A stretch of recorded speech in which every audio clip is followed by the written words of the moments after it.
Bonjour, je m'appelle Élise Vanek, je travaille à l'ingénierie patrimoniale chez Swiss Life Banque Privée.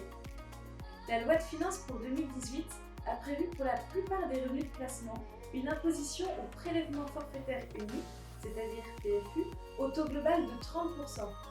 La loi de finances pour 2019 a étendu le champ d'application de ce dispositif au PEA. L'objectif de cette mesure était de simplifier et de rendre plus lisible le système fiscal, notamment en limitant le nombre distinct d'impositions qui pouvaient exister entre les revenus financiers et les plus-values mobilières.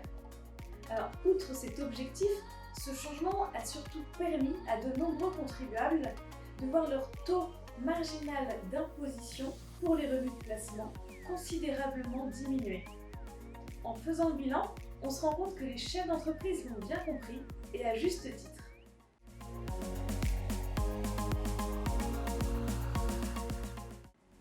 Les revenus entrant dans le champ d'application du prélèvement forfaitaire unique sont soumis de plein droit à un taux global d'imposition de 30%.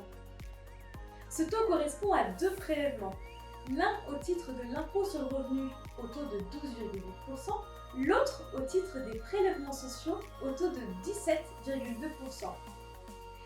Les revenus dans le champ d'application du PFU sont les revenus de capitaux mobiliers, donc les dividendes, les intérêts, les gains réalisés en cas de retrait sur un PEA ou un PEA-PME de moins de 5 ans, en cas de rachat sur un contrat d'assurance vie ou d'un contrat de capitalisation, les produits afférents à des versements effectués postérieurement au 27 septembre 2017 et enfin les plus-values sur valeurs mobilières et de droits sociaux.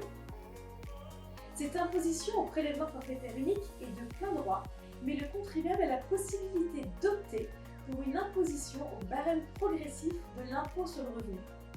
Cette option se fera en N+1 auprès de l'administration fiscale et au moment de la déclaration des revenus. Cette option est expresse, irrévocable et globale, c'est-à-dire qu'elle concerne l'ensemble des revenus qui sont dans le champ d'application du PFU.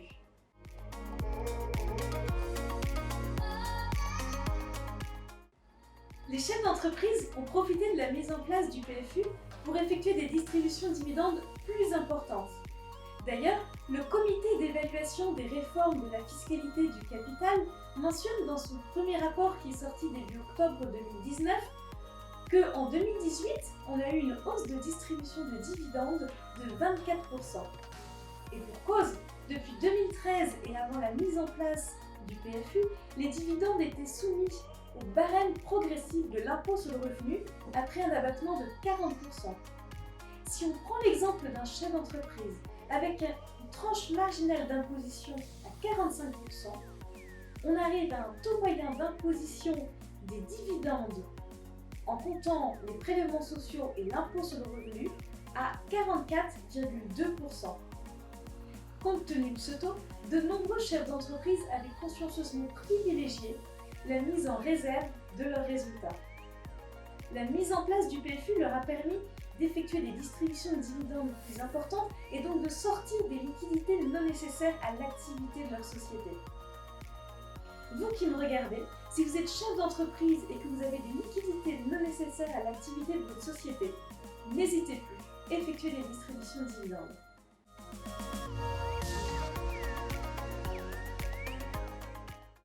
La mise en place du PFU a été une bonne nouvelle. Il ne faut toutefois pas oublier que ce taux de 30% pourrait très bien évoluer un jour sans crier gare. En effet, l'acompte de 12,8% prélevé pour la plupart des revenus de placement au moment de la perception du revenu est seulement un acompte et n'est pas libératoire. Ce qui fait que en N+1 lors de l'imposition définitive du revenu, une loi de finances ou une loi de finances rectificative peut très bien modifier ce taux d'imposition et ce de façon rétroactive pour l'ensemble des revenus concernés de l'année. D'ailleurs, dans le projet de loi de finances pour 2020, un amendement proposait de passer le taux de 12,8% à 14%. Rassurez-vous, cet amendement a été rejeté et donc pour le moment, il est encore possible pour les revenus de l'année 2019 de bénéficier du taux de 12,8%. Merci de votre attention.